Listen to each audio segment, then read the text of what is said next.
Hoy vamos a ver el tema de la energía y las fuerzas electrostáticas, donde veremos cómo la energía puede ser almacenada en sistemas de cargas y en distribuciones, condensadores, etcétera, y las fuerzas que pueden salir por este fenómeno. Entonces, lo primero, vamos a analizar la energía almacenada en un sistema de cargas discretas.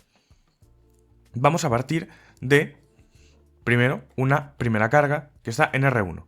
Colocar esta carga en el espacio vacío es gratuito, por tanto, esto no tiene una energía almacenada como tal. Sin embargo, si queremos añadir una carga Q2, el punto R2, este sistema ya tiene una energía almacenada. Esta energía es el trabajo que nos va a requerir mover esta carga Q2 desde el infinito hasta el punto R2 en contra del campo que ha generado la carga Q1 en el punto R1.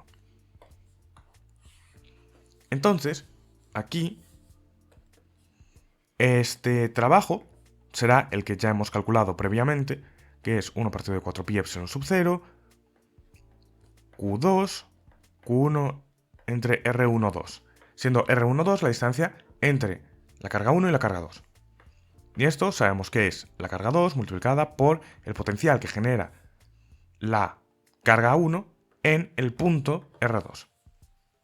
Hasta aquí todo lo que ya conocíamos. Si ahora añadimos una tercera carga, Q3, entonces, ¿cuál será la energía almacenada en este sistema de tres cargas? Pues será la energía que ya hemos calculado y ahora tendremos que añadirle el trabajo de mover esta carga Q3 desde el infinito hasta R3 en contra del campo generado por la carga 1 y por la carga 2. Por tanto, pondremos que el trabajo 3 va a ser 1 entre 4pi epsilon sub 0, Q3, Q1 R1, 3, que esto es la distancia entre la carga 1 y la carga 3, más Q2 entre R2, 3, que es la distancia entre la carga 2 y la carga 3. Y esto es igual a, pues, la suma de el trabajo en contra de la carga 1 y el trabajo en contra de la carga 2.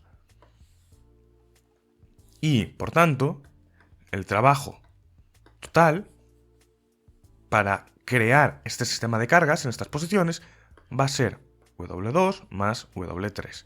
Esto es la energía necesaria para meter la partícula 2 y después meter la partícula 3.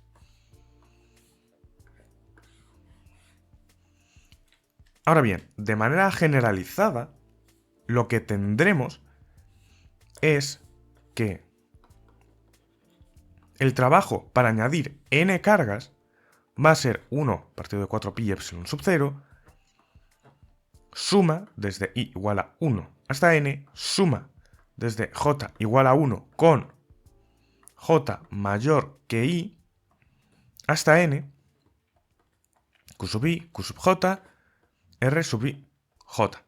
Esto es, vamos a empezar con una carga, después, cuando tengamos esa carga, vamos a añadir otra carga, después vamos a añadir otra carga, y así con las diferentes cargas. Por eso ponemos este mayor que i, para no volver a sumar el mismo par de cargas. Porque aquí vemos que esto sería el 1, 2, después tendríamos el 1, 3 y el 2, 3, y así.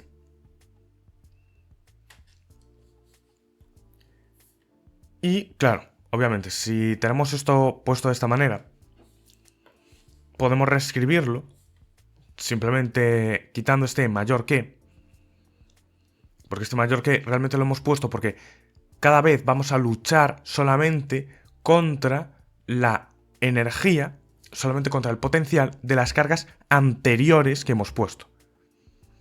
O sea, cuando colocamos la carga 2, no estamos luchando contra las cargas 3 y la carga 4, por ejemplo. Pero cuando colocamos la 3, sí que estamos luchando contra la carga 2 y contra la carga 1. Cuando colocamos la 4, contra la carga 1, la carga 2 y la carga 3. Por esto este J mayor que I. Pero si queremos no tener que tener en cuenta este orden, lo que podemos hacer es reescribir esto y ponerle un factor 1/2 delante, para tener en cuenta todos los j menor que i y todos los j mayor que i, pero justamente no el j igual a i. Y se puede demostrar que pues esto lo que hace es que se cuenta esto 2 veces. De forma que tendríamos un octavo partido de epsilon sub 0, sumatorio en n, i igual a 1, sumatorio en j igual a 1, j distinto de i. Ahora ya no afecta el orden, j, r y j. Que como sabemos, esto lo podemos reordenar como 1/2 del sumatorio en i igual a 1 hasta n, q sub i, sumatorio en n, de j igual a 1, j diferente de i, 1 entre 4pi epsilon sub 0, qj, r y j. ¿Y qué es esto de aquí? Esto es el potencial generado por todas estas otras cargas en el punto R, I. Por tanto, lo que tendremos como resultado final es que el trabajo para formar este sistema de cargas discretas va a ser la suma en n desde i igual a 1 hasta n de q sub i v r sub i, siendo este el potencial generado por todas las cargas, cada una en las posiciones finales. Esto es importante. Y esta vendría a ser la energía que necesitamos para ubicar a las n partículas, a las n cargas, en sus posiciones finales, y a su vez también cuál sería la energía que obtendríamos si las separásemos. Por otro lado, si pasamos ya a una distribución continua, lo único que tendremos que hacer es coger esta expresión y convertirla en una expresión diferencial y integrarla. Entonces, vamos a llamar esto W sub E para el caso de una distribución continua y tendremos el 1/2, este sumatorio se va a convertir en una integral, esto es una integral en todo el espacio, porque vamos a considerar todas las posiciones posibles, porque estamos integrando en R sub I. Entonces, esto será una integral en todo el volumen, por tanto, vamos a poner aquí diferencial de volumen, porque recordemos, estamos considerando que, digamos que hay una carga en cada punto del espacio y vamos a integrar sobre todo el espacio, esto es, sobre todas las cargas. Entonces, vamos a sustituir la carga por densidad volumétrica de carga y vamos a poner la función del potencial en cualquier punto del espacio. Entonces, para una distribución continua de carga, esta sería la expresión para nuestra energía almacenada. Y, obviamente, las unidades son julios. Ahora bien, si queremos expresar esto en términos de campo, porque esto es bastante útil, ya que si tenemos los campos, o sea, si tenemos el campo eléctrico o el campo desplazamiento, no necesitaremos saber la distribución de carga en el espacio, y normalmente es más sencillo obtener el campo eléctrico que obtener la distribución de carga. Entonces lo que vamos a hacer va a ser partir de esta expresión y vamos a usar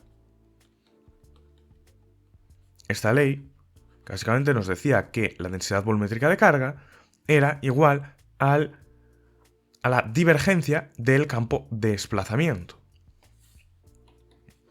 Entonces, simplemente vamos a tener que esto es 1/2 de la integral en el volumen de, sustituyendo esto aquí, la divergencia del desplazamiento por v de v'. Ahora bien, vamos a aprovechar otra propiedad, que es que la divergencia de esto de aquí va a ser simplemente v por la divergencia de D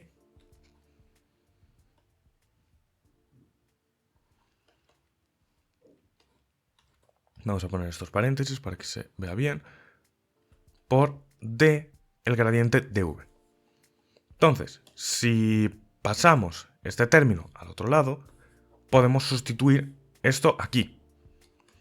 De forma que tendremos un medio de la integral en el volumen de el gradiente de todo esto, por V, de V', menos, porque esto va a ir con un menos un medio de la integral en todo el volumen de D por el gradiente de V, de V'. Y aquí hay varias cosas que se pueden hacer. Lo primero, usar el teorema de la divergencia aquí, porque vemos que el integrando es una divergencia. Entonces, podemos utilizar el teorema aquí, y aquí podemos utilizar que E es igual a menos el gradiente de V, por tanto lo podemos sustituir aquí. Si hacemos esto, lo que tendremos es que la energía es un medio de la integral en la superficie de V por D por N de S, la propia superficie, esto es el diferencial de superficie, más un medio, el más es porque menos y menos va a dar más, un medio de la integral en el volumen de el campo de desplazamiento por el campo eléctrico, diferencial de volumen. Ahora bien, ¿qué pasa con este primer término? Este primer término va a ser igual a 0. ¿Por qué? Porque nosotros lo único que necesitamos es tener un volumen que contenga toda la densidad de carga. Por tanto, lo que podemos hacer es coger una esfera con un radio que tienda a infinito, que va a ser todo el espacio. Como estamos integrando en esta superficie esférica, porque esto es una integral de superficie en esa superficie, nosotros sabemos que el potencial cae en regiones muy lejanas como 1 entre r y el desplazamiento cae como 1 partido entre r al cuadrado, mientras que el diferencial de superficie aumenta como r al cuadrado. Entonces, todo este término va a decaer como 1 entre r.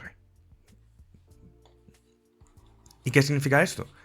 Que nosotros vamos a integrar una cosa que en la superficie va a ser cada vez más pequeña hasta llegar a 0. Por tanto, ese término va a desaparecer. Podemos imaginárnoslo como, por ejemplo, si integrásemos en un círculo con un radio infinito. Estoy usando un círculo para el tema del perímetro porque si no, no tendría mucho sentido. Si integramos un campo que disminuye como r al cuadrado, imaginemos que el campo eléctrico sí que pudiese torcerse y que su integral de línea no fuese 0. Pues en el infinito, como el campo eléctrico disminuye como 1 partido entre r al cuadrado y el perímetro aumenta como r, entonces nosotros sabríamos que en el infinito el campo eléctrico es 0. Más o menos este sería el razonamiento.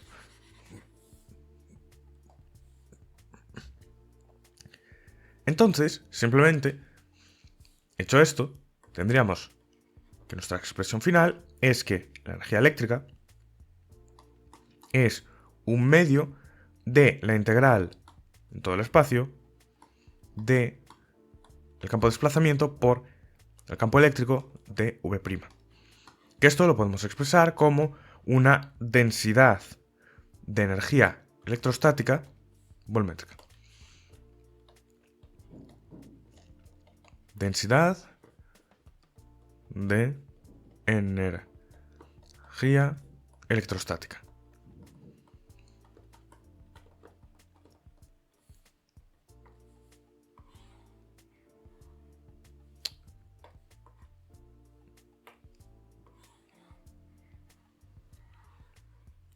Así. Ahora bien, si estamos trabajando con un medio lineal homogéneo isótropo, nosotros sabemos El campo de desplazamiento es linealmente dependiente del campo eléctrico. Por tanto, podemos sustituir esto aquí. Y lo que tendríamos es que la densidad, lo que tendríamos es que la energía eléctrica sería un medio de la integral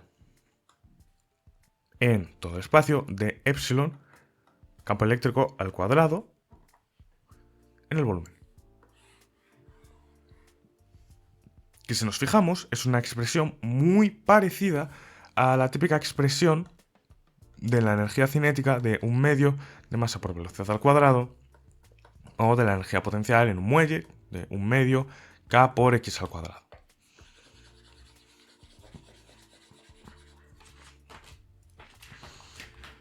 Con esto podemos movernos al campo de los condensadores, porque los condensadores, una de las cosas para las que pueden servir es para almacenar energía. Entonces, si vamos a un condensador de placas plano-paralelas, para hacer un análisis simple, vamos a tener una fuente que crea un voltaje V y vamos a tener las dos placas.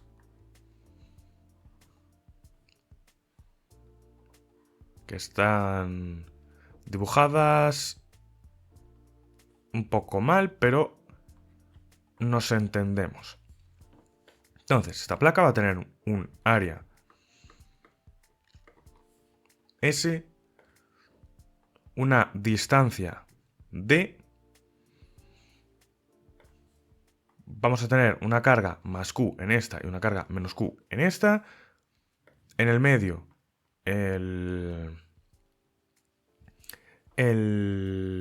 la permitividad es epsilon, y entonces nosotros sabemos ya de primeras que, despreciando efectos de borde, el campo eléctrico es uniforme y constante de la forma E igual a V entre D, siendo V el voltaje y D la distancia entre las placas. Entonces lo que vamos a tener es que la energía eléctrica, que sabemos que es un medio de la integral en todo el espacio de epsilon E al cuadrado de V', nosotros sabemos que el campo eléctrico va a ser diferente de cero solo en la región entre las placas, por tanto, solo vamos a tener que integrar en este volumen. Y podemos sustituir la forma del campo eléctrico. Entonces vamos a tener integral en este volumen de epsilon V al cuadrado entre D al cuadrado de V'. Como nada de esto depende de la integral, lo podemos sacar fuera. Y vamos a tener un medio epsilon V al cuadrado D al cuadrado integral en V de dV, y el volumen que hay aquí es muy sencillo, que es simplemente D por S, o sea, la distancia por la superficie. Esta D se va con este cuadrado de aquí, y lo que obtendremos al final va a ser un medio de epsilon S entre D V al cuadrado. Pero nosotros sabemos que la capacitancia de un condensador de placas plano-paralelas es precisamente este factor de aquí.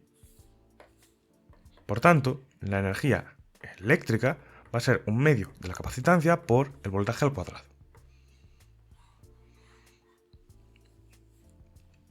Entonces, esta es la energía almacenada en un condensador de capacitancia C puesta a una fuente que genera un voltaje V, una diferencia de potencial V.